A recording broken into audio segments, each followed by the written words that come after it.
जय श्री जगन्नाथ। शुणु मो रचनारू एक हृदयस्पर्शी कहानी मो राणी। आसतु शुणा कहानी मो राणी। पोड़पिठा अरुणर खूब पसंद। से खाली रजरे नुहे अनेक समय पुओपाई रजनी देवी पोड़पिठा बनईकी रखती। पाठ पढ़ापी और परे चाकरी करने अरुण बाहर को गले जेते बेले सुविधा पाती कहा हाथ हेले पोड़पिठा खंडे पठे दियंती। माँ मन तो सेमती सब बेले नड़िया पाती निहाती दरकार पोड़पिठा पाई। पोड़पिठा पाई सबू जिनस एकाठी करी तले बसीगले रजनी। आज रज लुह टोपे बोही आसिला। सुधीर थिला बेले ए रज 3 दिन तांकु कौनसी कामरे हाथ लगे दियंतिनी। तांको पादरू चप्पल खसेनी। दोलीटीए तो निश्चय बंधा होइतिबो सामना बरगछरे। संध्यारे सुधीर निजे तांकु दोली रे बसैकी झुलांती। परिवा काटिबाठू आरंभ करी बासन माजिबा पर्यंत सबू किछि निजे करंती। प्रथम किछि वर्ष रजनी बहुत मना करथिले। ये की कथा, पुरुष पुओंकर एसबु काम नुहे।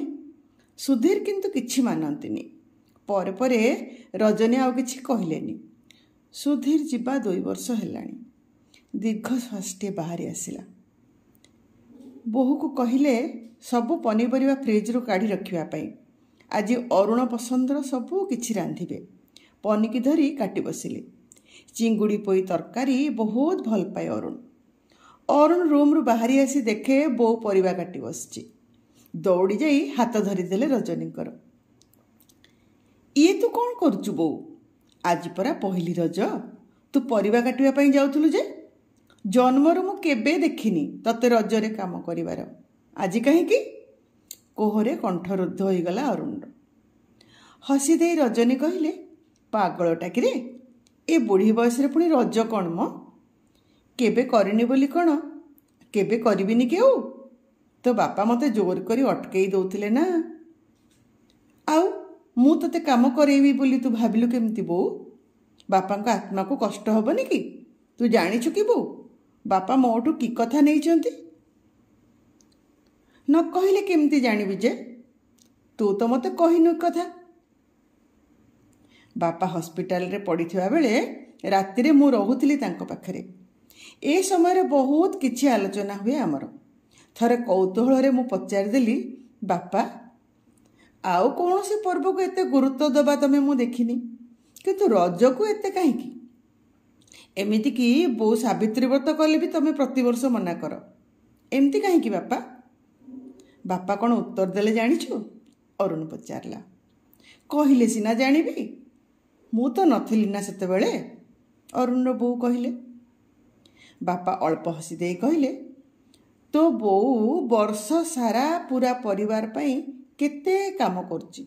जड़े गृहिणीर दिने भी छुट्टी नहीं, बरम छुट्टी दिन रे काम रे चाप अधिक थाए। आम ओडिया घरे एई रज 3 दिन नारी मान को विश्राम दिया जाए, कारण बसुमती सेतेबेले रजस्वला हुंती।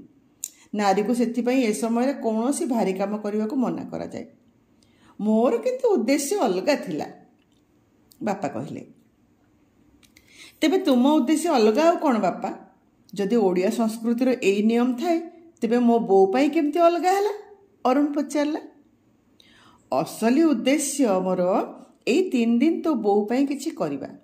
एमितिरे तो तो बो जेमती लोक अन्य दिन रे मते पानी ग्लासटे भी हाथ रे नबाकू दिएनी। मु खूब आनंद पाए ता पाई किछि करिकी। घरर सब काम करिकी मु खुशी हुए। संध्यारे ताको दोली रे जेतेबेले झुलाए तार से लाजुआ ओठ चिपा हस देखिले मते लागे जेमिति आकाशर को डेणाकटा परी ओल्है आसिकी मो पाखरे बसची। मते केते खुशी लागे मु जाने। मो राणी को मु एई दिन रे वर्ष जाकर खुशी दबाकू चाहे। एतिकी कही अरुण किछि समय चुप रहिले। एमती चुप हेई रही गलु जे? तापरे तो बापा कौन कहिले? बो पचारले। तापरे बापा हठात उठी पड़िले। मोर 2 हाथ पापुली को मुठेई धरी कहिले, बाबूरे मु जानी सारिछि मोर आ बेसी दिन नुहे तुम मानक सहित। तू मते कथा दे, ए रज 3 दिन मु तो बो को जेमती राणी करी रखुथिली तू भी सेमती रखिबु ताकू। ଏଇଟା ବାପାଙ୍କର ଶେଷ କଥା ଥିଲା ବୋଉ। 3 ଜଣଙ୍କ ଆଖିରୁ ଧାରାଶ୍ରାବଣ ବର୍ଷୁଥିଲା, ଅରୁଣର, ଅରୁଣ ମାଆଙ୍କର ଆଉ ଅରୁଣ ପତ୍ନୀର। ଧନ୍ୟବାଦ।